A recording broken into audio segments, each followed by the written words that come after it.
Today, I'm going to share with you all how a smart cheapo like me choose a budget smartphone.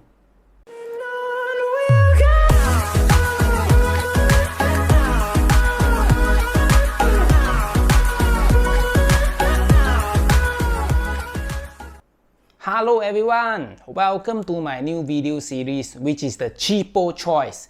My name is George, and in this series, I'm going to share with you how I choose a budget product from all sorts of different categories.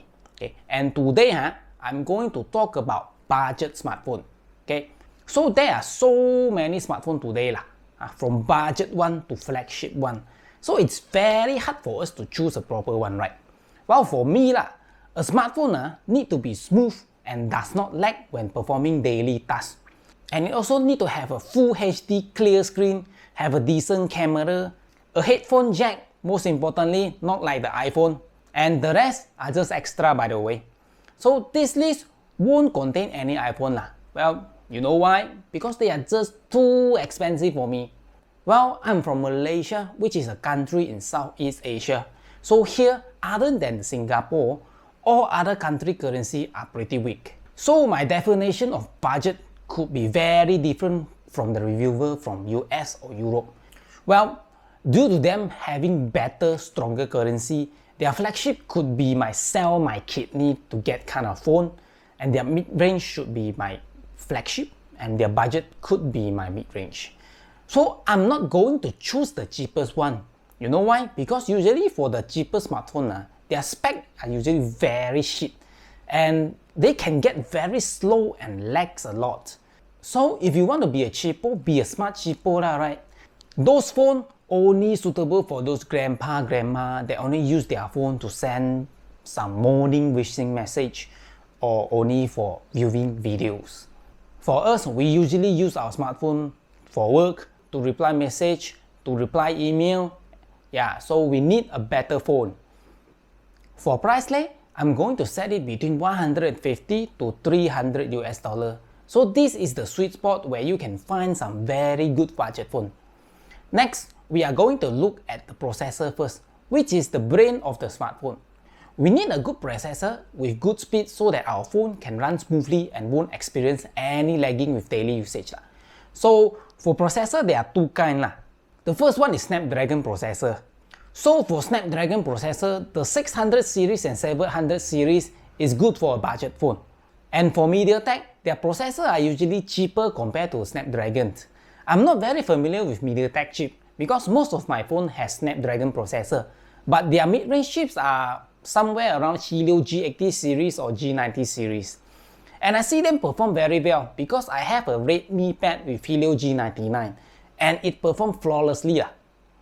Well, for RAM, minimum is 3GB, but I recommend you to go for 4GB and above because for 3GB variant, I tell you, you will definitely experience some lagging one. Okay, definitely don't go for 2GB because they will lag until your mom cannot recognize, I tell you. For storage, choose 64GB and above. 64GB is the bare minimum for you to install all essential apps like WhatsApp, Facebook, YouTube. But I recommend you to go for 128GB so that you can store more camera photo and video. And also try to choose smartphone with expandable storage so that you can further expand your storage if needed. For display, try to go for 1080p. There's no need to go for 2K or 4K because you know why? The screen of the smartphone is so small, you can't really tell the difference.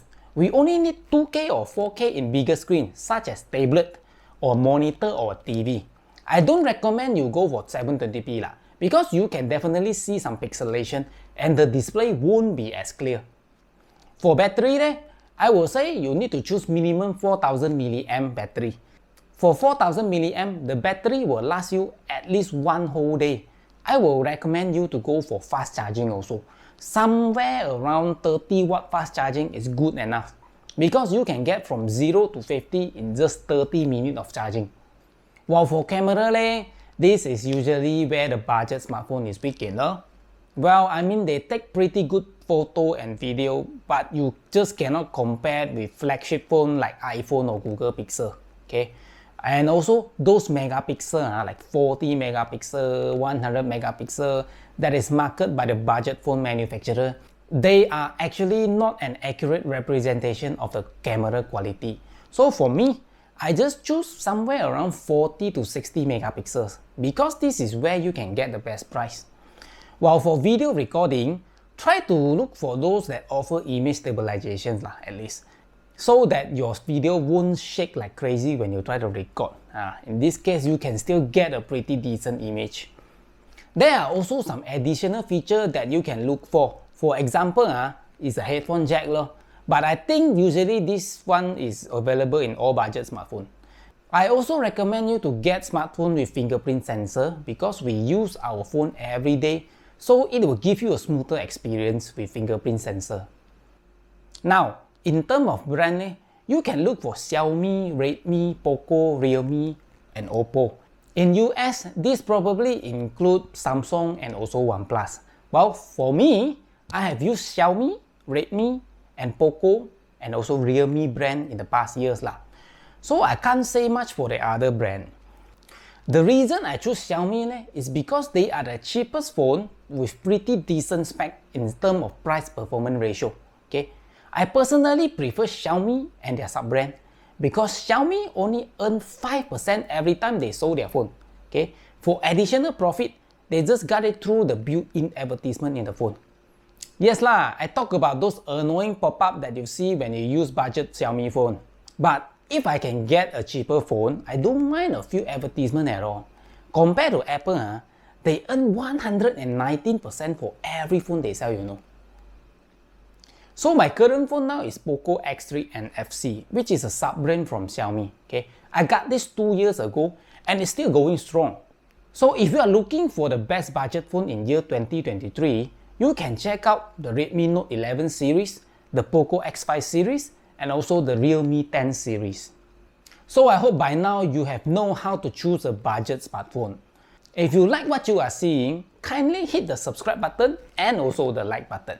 I will see you in the next video.